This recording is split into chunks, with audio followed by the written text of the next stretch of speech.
Coucou à tous, bienvenue, c'est Algérienne dans la cuisine turque. Aujourd'hui, je vais avec une nouvelle recette super simple, donc sans cuisson, sans crème, rien de tout ça. Voilà, vous allez croire que c'est un gâteau de ouf, voilà, qui demande beaucoup de travail, mais en fait, pas du tout. Donc, on est parti. Donc, dans ce gâteau-là, on va dire, il y a trois parties. Il y a le, voilà, farce, on va dire l'enrobage et le glaçage. Voilà. Donc, on va commencer par la première partie, qui est, voilà, la farce. Tout d'abord, on va prendre des noisettes. Voilà. Je vais prendre des noisettes et je vais les faire torréfier au four pour lui donner un beau côté croquant aux noisettes. Donc ça, je mets ça au four de suite. Ensuite, il vous faut 250 g de pâte de date, une cuillère à soupe de beurre et de la cannelle. Donc on va commencer par ça et ensuite on verra les étapes au fur et à mesure. Donc là, je mets ça au four, on va les torréfier un petit peu. Donc une fois que j'ai mis mes noisettes au four, on attaque. On prend notre pâte de date, de la cannelle.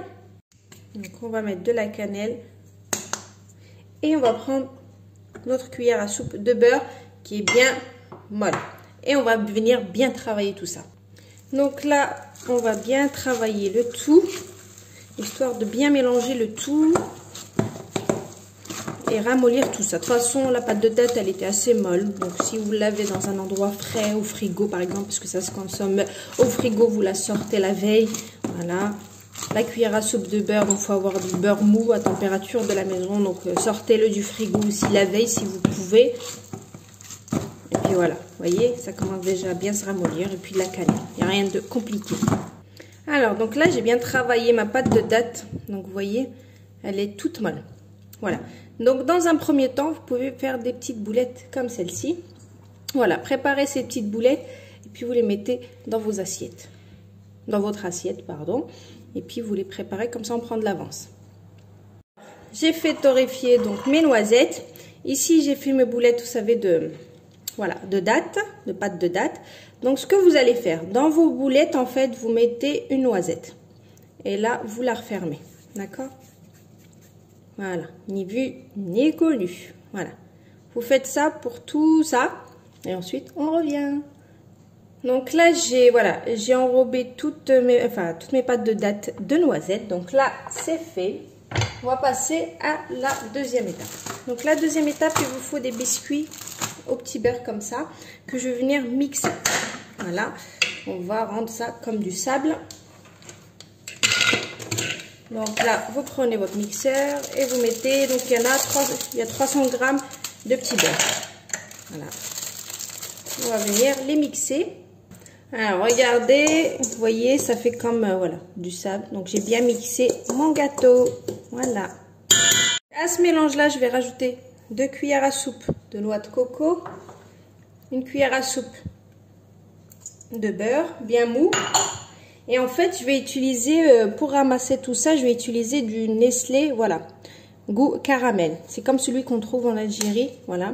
Donc c'est vraiment caramel et regardez. Donc c'est vraiment du Nestlé et on trouve ça en France. J'étais choquée quand j'ai trouvé ça, j'étais super contente d'ailleurs. Donc c'est la marque Nestlé, goût caramel. En fait, c'est du lait concentré caramel. Voilà. Donc je vais utiliser ça pour ramasser ma pâte. Donc moi je vais prendre ça. Donc il y a 240 ml. Peut-être que je ne mettrai pas 240 ml. Voilà. À peu près comme ça, une petite tasse quoi. Donc vous allez en mettre et on va ramasser. Donc si vous n'avez pas le caramel, vous pouvez mettre, vous savez, du lait concentré normal. Peu importe. Caramel, ça va donner un meilleur goût. Donc voilà, j'ai ramassé donc mon biscuit. Oui, ça m'a fait 240 ml à peu près. D'accord? Et voilà. Donc, ce qu'on va faire en fait, on va faire des petites boulettes comme ça. On va l'aplatir, d'accord? Et on va prendre ça, on va le mettre à l'intérieur. Vous voyez? C'est super simple, comme je vous ai dit, et c'est trop bon. Donc le lait, voilà, Nestlé au lait, là, caramel, je l'ai trouvé à Super U. Vous pouvez en trouver partout, à Leclerc. Voilà. On va faire une boulette comme ça. Donc vous faites vos boulettes normales. Vous les préparez. Et ensuite, on va mettre une boulette de date à l'intérieur. Donc vous les ouvrez, ça s'ouvre très bien. On dirait une pâte. Vous mettez là-dedans et vous fermez. Vous voyez? Et cette manipulation, on va faire pour tout. Donc il va nous manquer juste l'enrobage. C'est pas beau la vie? Franchement c'est trop bon. Voilà mes boulettes de luxe, voilà. Donc c'est super simple, vous voyez.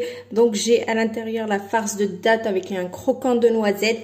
Voilà, j'ai enrobé, on dirait que c'est une pâte, mais pas du tout. Donc ça prend vraiment très peu de temps. Donc là, ce qu'on va faire, c'est le glaçage au chocolat. Donc moi, personnellement, j'utilise toujours le chocolat au lait parce que j'aime pas trop le chocolat noir. Donc je vais utiliser cette grosse tablette de 200 grammes donc, qui vient de chez Aldi, pour info. Donc c'est une tartelette au chocolat au lait. Donc là je vais faire fondre tout ça et on attaque notre glaçage juste après. Donc vous voyez c'est simple, c'est rapide, il n'y a rien de compliqué. Donc moi j'ai fait cette quantité là, mais vous pouvez faire bien sûr doubler les quantités ou voire même tripler les quantités si vous en voulez un peu plus pour une occasion, pour une fête ou autre chose. Donc là je vais faire fondre mon chocolat au bain-marie et puis on est parti pour le glaçage. Ok, bien sûr, je vous apprends rien au bain-marie. Vous prenez une casserole, vous mettez de l'eau. Donc, vous prenez un récipient, vous mettez votre chocolat dessus et vous laissez fondre tranquillement. Donc, ça commence déjà à bien fondre, vous voyez. Donc, ça commence à fondre, ça va fondre très, très rapidement. Et ensuite, on va faire notre glaçage. Allez, let's go. Alors, regardez, j'ai fait fondre mon chocolat. Vous, si votre chocolat peine à fondre, vous pouvez rajouter une goutte d'huile. Moi, elle est parfaite. Enfin, ce chocolat, j'ai l'habitude de le prendre. Donc, il est vraiment parfait. Voilà. Donc, j'ai fait fondre, mais j'ai gardé l'eau chaude en dessous. Voilà. Pour pas que, voilà, ça commence à durcir. Donc, là, on va commencer à enrober. Donc, je vous apprends rien pour l'enrobage. Vous mettez, donc, bien sûr, votre petite boule ici. Vous venez avec du chocolat. Et bien sûr, vous en mettez un petit peu partout. Et vous préparez un plat à côté pour voilà, poser votre chocolat. Vous tapotez bien comme ça pour que l'excès du chocolat descend. Et ensuite, vous mettez ça directement sur votre plat. Donc voilà, la manipulation sera toujours pareille jusqu'à finir, voilà, vos boules de chocolat. Vous pouvez même rajouter voilà, des amandes concassées ou des arachides concassés dans votre chocolat. Ça m'arrive de le faire pour vous donner, vous savez, un côté Ferrero Rocher en fait. D'accord? Et puis là, je pose. Voilà. Sur mon plat. Je vais vous montrer. Hop là. Regardez. J'ai mis un bout de papier cuisson pour poser par-dessus. Puis là, je vais finir tout ce que j'ai là. Voilà, voilà. Vous voyez, c'est très simple. C'est pas compliqué du tout. Voilà, ça prend pas beaucoup de temps, il n'y a pas de cuisson, rien du tout. Il y a juste de la patience. Mais quand c'est bon, en général, on a la patience. Voilà. Quand c'est pratique surtout, là c'est vraiment, voilà, tout le monde peut le faire, c'est sans four, sans cuisson. Donc bien sûr, vous mettez un petit peu vos chocolats au frais. Une fois que ça a bien tenu, ça a bien enfraigi. En fait, vous voyez, là je suis en train de couper tout ce qui est l'excédent de chocolat. Voilà, vous voyez, tout ce qui est autour, donc vous le coupez, comme ça fait plus net. Et bien sûr, le chocolat qui m'est resté, donc je l'ai bien fait fondre. Et puis là, je vais faire des zigzags sur mes chocolats. D'accord? Donc voilà. Voilà, ça va servir, le reste du chocolat, on ne va pas le jeter, il va servir à faire notre zigzag. Voilà, vous finissez les zigzags comme celle-ci. Donc là, bien sûr, je vais vous en ouvrir une avant de finir tout ça pour vous montrer l'intérieur. C'est juste une tuerie ce gâteau, mais juste impressionnant. Vous voyez, on a les 3 couches, gâteau, date et puis notre croquant de noisettes. Donc voilà, je vous poste la recette comme d'habitude. Bonne réalisation et à bientôt. Vous n'allez pas le regretter, c'est juste une dinguerie. Donc bien sûr, je continue le pochage. C'est vraiment une recette de dingue. Franchement, je vous la conseille fortement. Elle prend pas énormément de temps. Il n'y a pas de temps de cuisson, ni de temps de ni de crème à faire. C'est vraiment avec voilà, le basique, on va dire. Mais en voyant un truc comme ça, vous allez dire oh là là, ça a pris vraiment du temps, voilà, de l'énergie. Mais en fait, pas du tout. C'est vraiment un truc très très facile que tout le monde peut faire.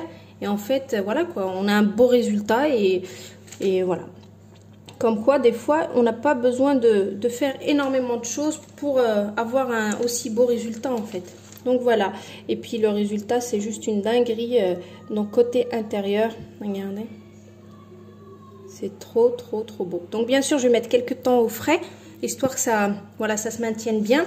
Et puis ensuite, ça sera prêt à déguster. Voilà, voilà.